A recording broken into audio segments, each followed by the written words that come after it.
So I ended the last video discussing how ADHD medications have signs that they lessen impulsive behavior and lessen significant suicidal behavior.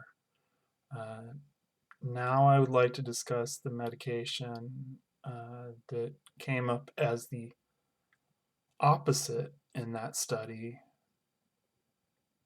the medication that appears to lessen impulse control and increase significant suicidal behavior.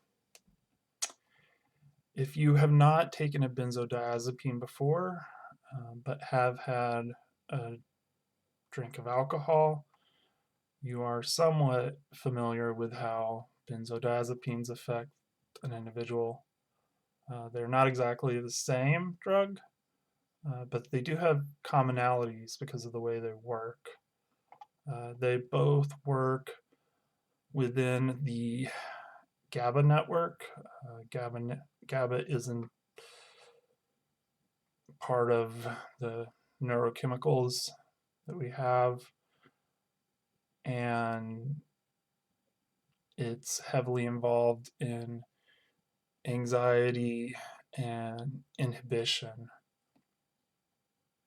Both alcohol and benzodiazepines can kill you during withdrawal. When trying to help a person detox from alcohol, they use benzodiazepines to help titrate that person off of GABA manipulation. Um, but for this, the important part is that both benzodiazepines are known for lessening inhibitions. Uh, there is, if you take either of these for a single night, there is basically the next day a kickback in feelings of inhibition and anxiety. But repeated abuse of either of these appears to have long term impacts on inhibitions and emotions that would play out with what has already been said about suicidality. Um, if you are of my generation, two suicides that you probably know best are the suicides of Kurt Cobain and Chris Cornell. Kurt Cobain, lead singer of Nirvana, also had a heroin addiction, but part of both drugs that seem to be given to him to help him get out of addiction, but also drugs that he was abusing as well, would be benzodiazepines. Benzodiazepines were in his system in his autopsy. Chris Cornell, when he committed suicide, was taking benzodiazepines. Um, I am not sure how much you can make a one-to-one on issues like this, because obviously any case of suicide is complicated by a number of factors that go into it. Um, but at the very least, it is worth knowing if you're thinking about the issue of suicide and loss of inhibition. Um, benzodiazepines are known for, by themselves, being difficult to overdose on, but they are also known for being very problematic in polysubstance abuse, which means taking multiple drugs. The thing is, if you take a benzodiazepine and an opioid together, they both will restrict your breathing,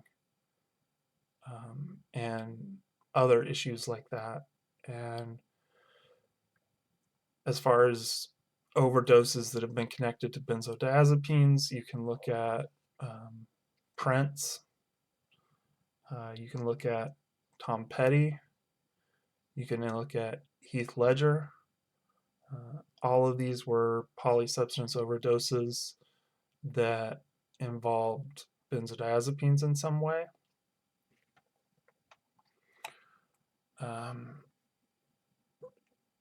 Part of the problem there as well is, as I said, while benzodiazepines have a hard time killing you on their own, it's that effect on impulse control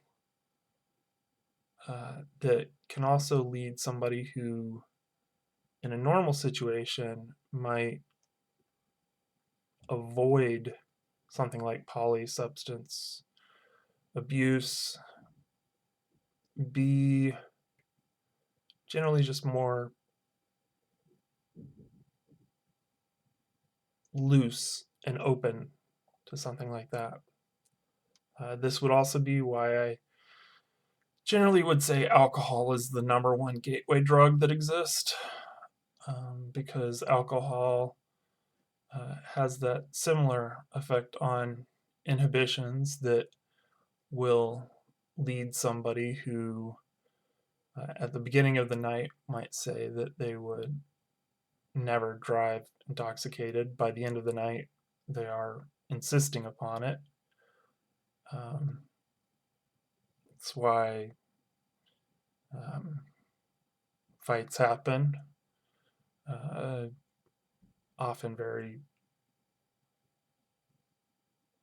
risky and stupid fights. But generally,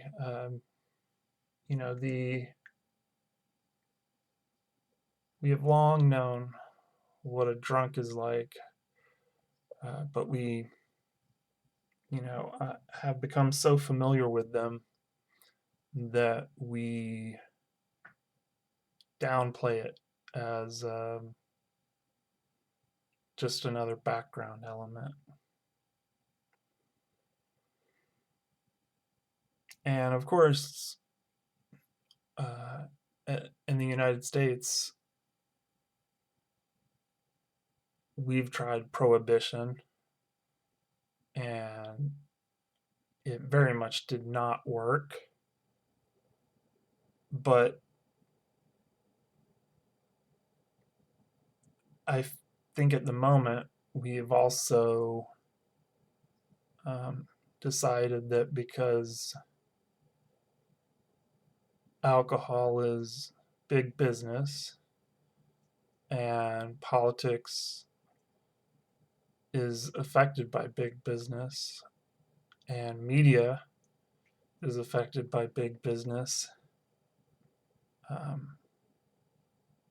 we will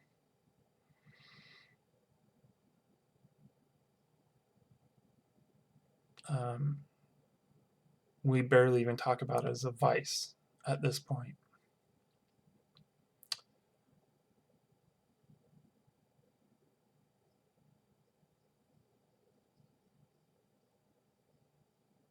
And you might see me occasionally kind of here just flipping back and forth, conflating alcohol and benzodiazepines. And I think part of the reason is I just don't really consider them to be incredibly different.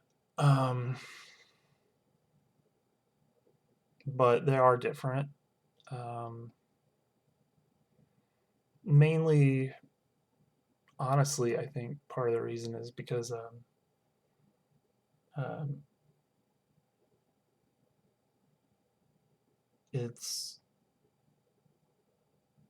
alcohol is very intrinsically disgusting to drink as a natural reaction. Um, to drink it to the point of heavy intoxication, um, we get attuned to the effect and grow to like it. Um, but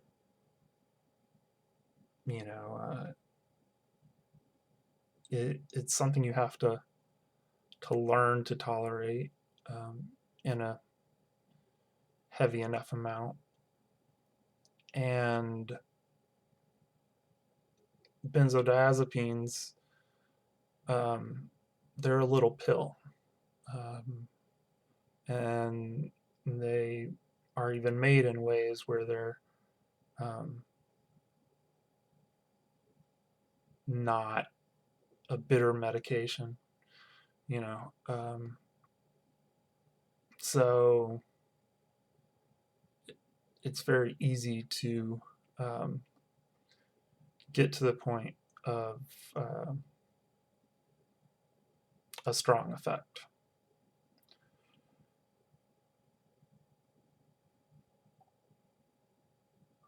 Benzodiazepines are a Schedule 4 medication.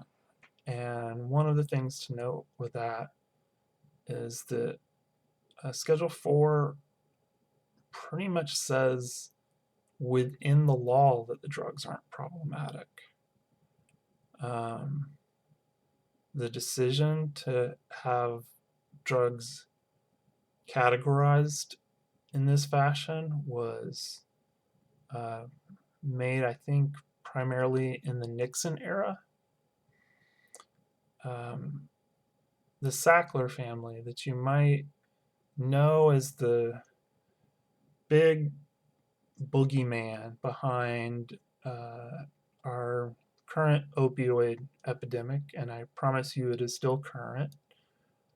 Um, that family did have much to do with the opioid epidemic, but we act as if they were um, that this was a sudden change for them brought on by one individual within the family.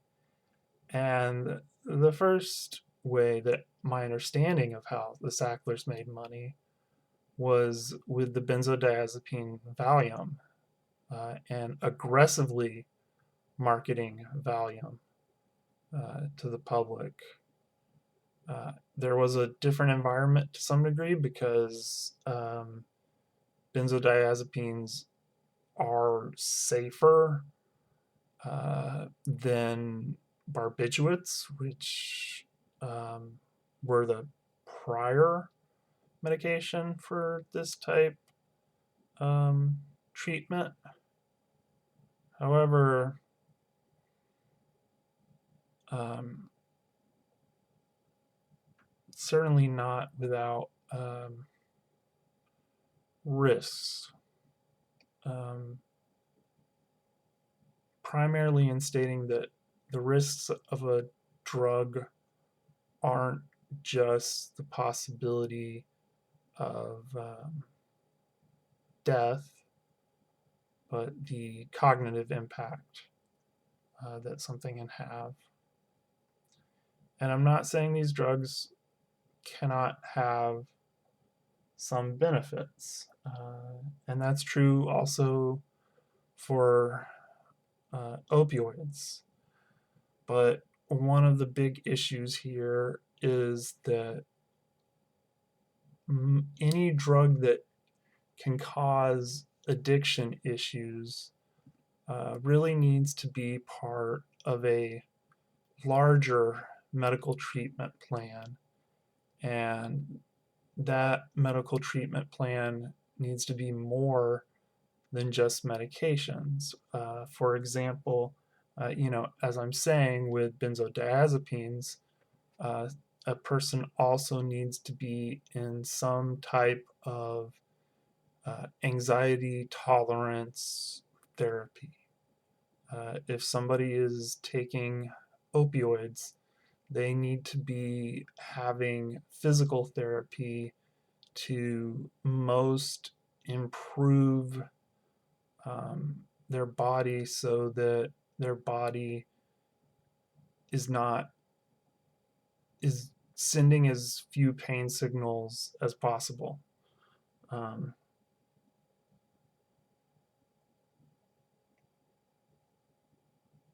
and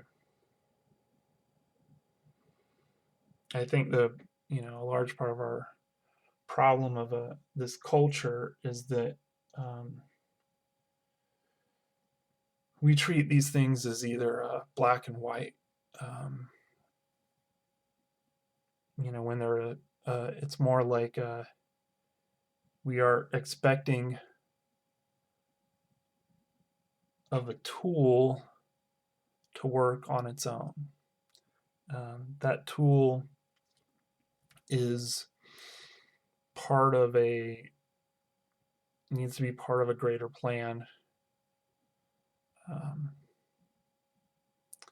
and with acknowledgement of the danger of improper use of those tools.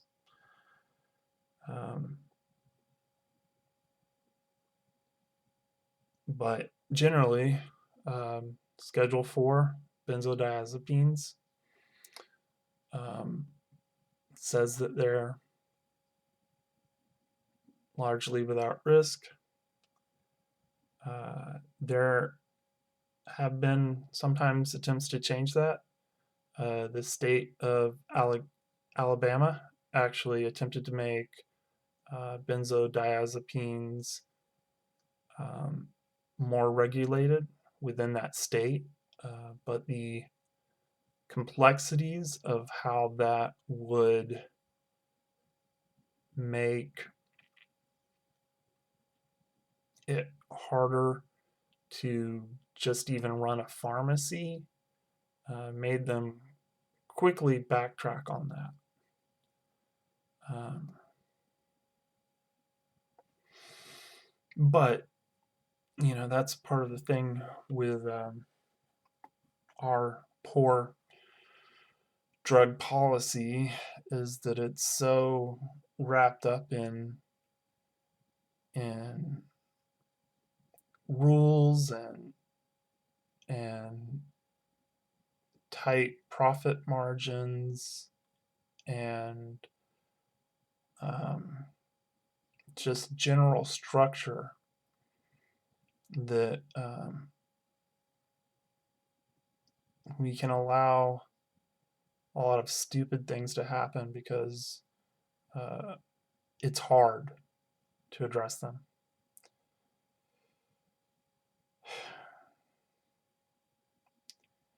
And I know that some of you may be thinking right now about how can we blame any mass shooting on medications, and you're probably thinking of many instances in the past where a group would try and blame shooters on a particular medication. Notably, the gun lobby has often tried to push the blame as far away from themselves as they can. Um, and that's true. Uh, you can't let one of the other groups responsible push away all blame for themselves due to these type things. And antidepressants and ADHD treatment, which both have been blamed, from what I've seen, they don't pan out scientifically. But in response, there's also the reaction is often, oh, that's entirely ridiculous because I, know somebody taking a medication and they, don't have the same effect upon them. Uh, Recently, last week, tonight, responded in a similar way about allegations that antidepressants, I believe, were affecting these type things. And that's equally ignorant.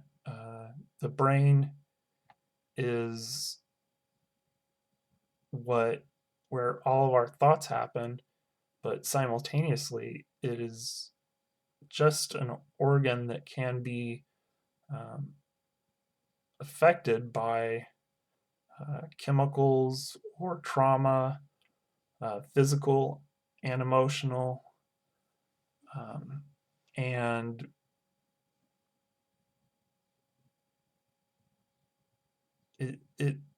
it's these things don't just happen um, from they don't happen without biological impact involved. And as I said, I have not seen connections to antidepressants or ADHD medications being uh, scientifically valid.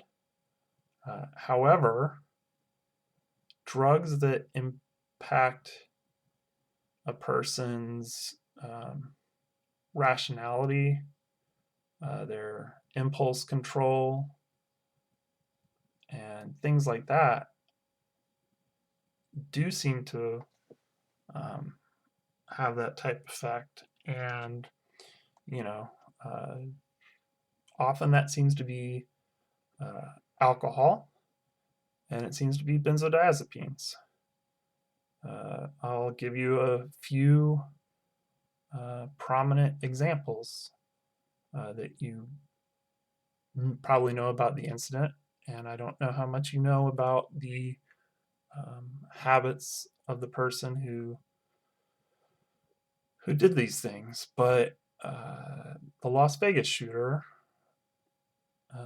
who shot a country festival in Las Vegas, um, he, from what we know about him, and generally, strangely, we move on from everybody pretty much immediately, but uh, what we know about this person is he was a alcoholic binge drinker at least. There are, you know, the pictures you will find of him are of him out taking shots with friends. The people that have talked about him and his mental state would say that, he kind of would reach out in the type of drunk dialing type fashion of a depressed alcoholic. On top of this, he obtained benzodiazepines from a doctor, but insisted on no other treatment, no SSRIs for depression, no therapy, had no interest in anything like that. And the doctor agreed to this treatment plan that he was given by the shooter and did give him benzodiazepines. And that, I don't remember the time connection to the shooting on that prescription that I know of. But I do know that when they did an autopsy of him, there were benzodiazepines in his system.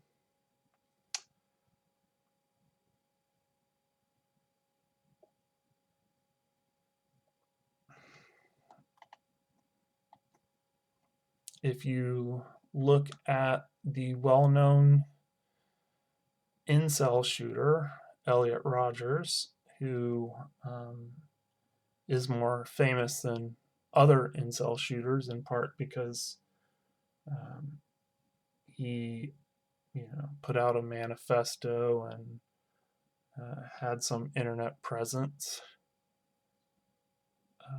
That individual, uh, part of his glorification of whatever financial means he had was glorifying drinks that he would take.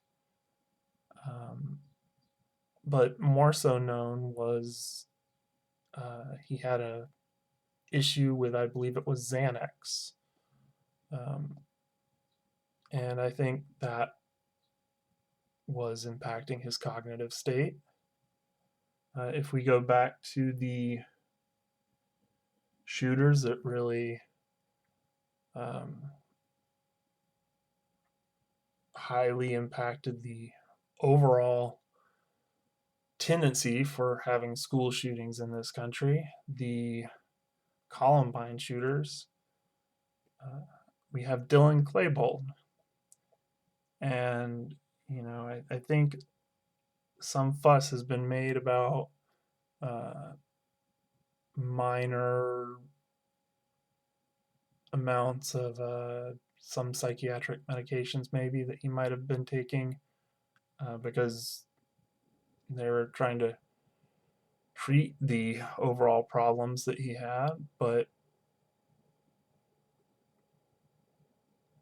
I don't know how you could even talk about those while ignoring the fact that his nickname was Vodka. Uh, he had that nickname both because uh, he gained it by drinking a whole bottle of vodka at a party in one full downing, and he obviously enjoyed that nickname. It's taking a pride in being that kind of bad boy alcoholic. If you look recently to the Coventry shooter in Nashville, where a lot of debate occurred regarding the gender issues this person had. Once any of the writings that person had came out, they were writing about their problems with, you know, drinking too much one night, as opposed to how much they felt, they should be drinking. That person was also prescribed benzodiazepines. So, we have um, uh, multiple drugs going into their system that affect cognitive ability and impulse control. And you may think that I am reaching here, trying to, um, put this shooter into at Florida State into a category um, without talking about the shooter themselves. But from what I have found online, there is a final text message from the shooter to their friends within a Christian athlete group. I can't verify entirely the accuracy of the text message chain,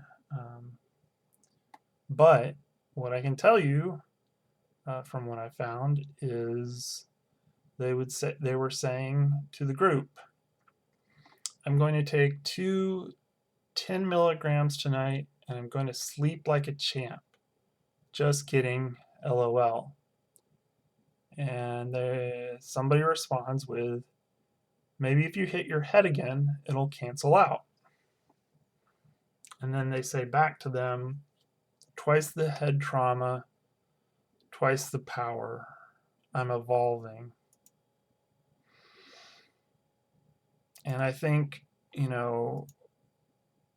there's several important details here. First of all, that in no way is talking about an ADHD medication. The medications you take for ADHD, the stimulants and similar, are morning medications that don't cause you to sleep. And other ADHD medications just would not even come up in that context unless there's some deep understanding between the group. But the kind of drugs that would come up like that are sedatives, Schedule 4 medications. Benzodiazepines would be one medication that could come up in that sense. The statement of 10 milligrams might give us a clue to what he's talking about. There are benzodiazepines that could be taken in that amount. There are also other Schedule 4 medications that might be in that category. Ambien is a particularly it's a sleep aid that is subject to abuse and has been linked to some of the craziest stories you can imagine, in the sense of people that have impulse control issues, or they simply black or brown out in a certain fashion. It involves sleepwalking and other activities in that type category. But generally, it would be interesting to know what that drug is. It would also be interesting to know what head trauma he's referring to,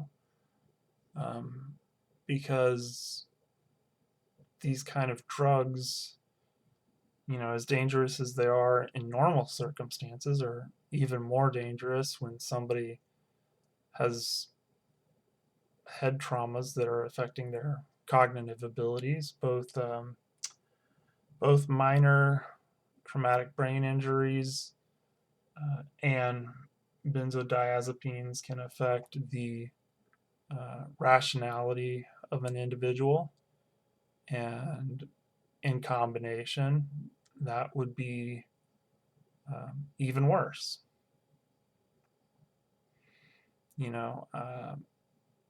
And I'm not sure exactly what's happening in this conversation, but we're definitely seeing jokes about drug abuse. And here I also want to mention that having gone to Florida State University, I can say that when I was there, it was ranked one of the best party schools in the nation by, I believe, U.S. News and World Reports. It was known for drinking. When they say party school, what that meant was drinking, and what that meant was drinking and related activities, because there isn't much else to do in Tallahassee. Um, uh, there is Tennessee Street, which essentially goes through the middle of campus, um, where a it's just a strip of bars. There are fraternities and sororities around the campus that, you know, part of it was a drinking culture. Um, but you don't have to be involved in either of those things to just be involved in the general alcohol abuse as a coming of age element of the school. And I don't know if it's still like that. I imagine it's both somewhat different, but also entirely the same. Um, the school has changed in a number of ways, partially in the way that overall in the state, schools have changed in a sense of um, structuring themselves around the changes of ranking of and prestige and the system where you go to community college and then transfer into the universities. Um, but generally, um, it's a football school, um, and you know you drink and watch football, um, and you are a weekend warrior, in a lot of ways. And I would definitely say that there's more potential that whatever amount this person would engage in that would definitely affect me more than any 10-year-old ADHD diagnosis, um, which is why, to come back to what started me doing these videos is that how improper it was for ABC News and others that took the same position to grasp upon a 10-year-old diagnosis that came up in a um, criminal charge against his mother.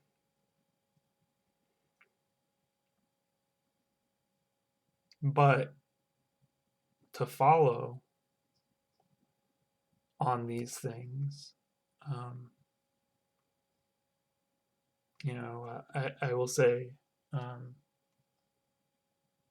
that even ADHD medications, in part, what is important is the um, quality of the treatment plan and the dosage of the stimulant and how it's released in the body, because you'll generally have people look to people who are drug addicts who abuse these stimulants and kind of think of that as being equivalent to the person who's taking this as medication.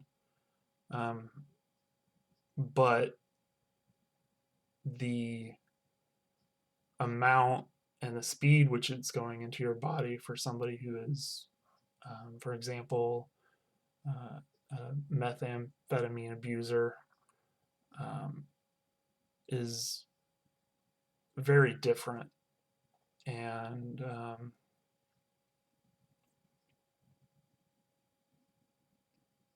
And it's that understanding of the individual's biological need and the risks that are involved, um, so that you do something correctly, um, is also important. And I say that mainly because you may be noticing me arguing against how we are um, scheduling benzodiazepines. Um, but part of it is also we are scheduling all drugs as if um, a massive mega dose of a drug is the same as a time release formulation of a drug, and they are significantly different. Um, there's problems with it because for opioids, one of the first things people figured out with the time release drugs was how to make them no longer time release. Um, but it is valuable for figuring out the difference between um, recreational abusive uses and medical uses. Um, but with all of this, the important part that I'm going to address now is that the biochemical environment, while I've been showing how important it is only a starting point for any individual, but particularly this individual. What is far more important is the cultural environment he was immersed in. And that is what I'm going to start addressing in the next video. And if you appreciate anything I've had to say, please like, subscribe, and share. And I will now use um, my knowledge of uh, the environment he came from to show how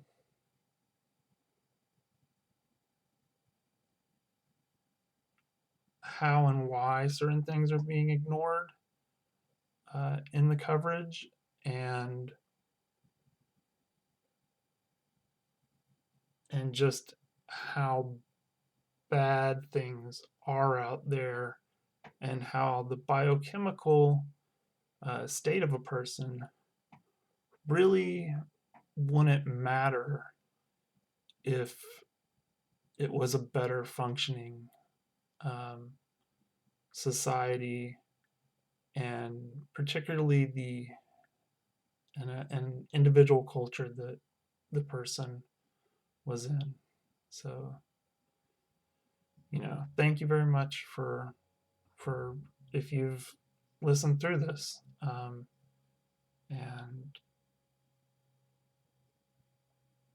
and hopefully uh,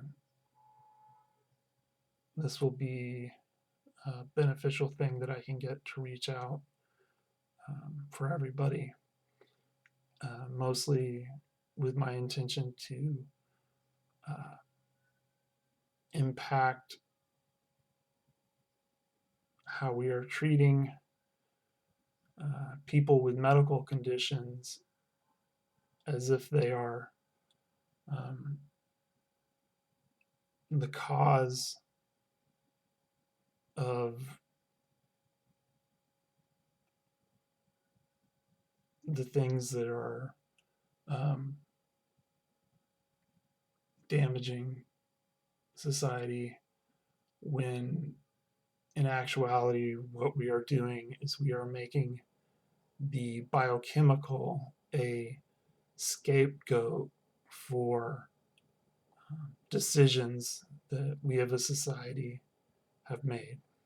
Thank you very much, and I'll see you again in a second.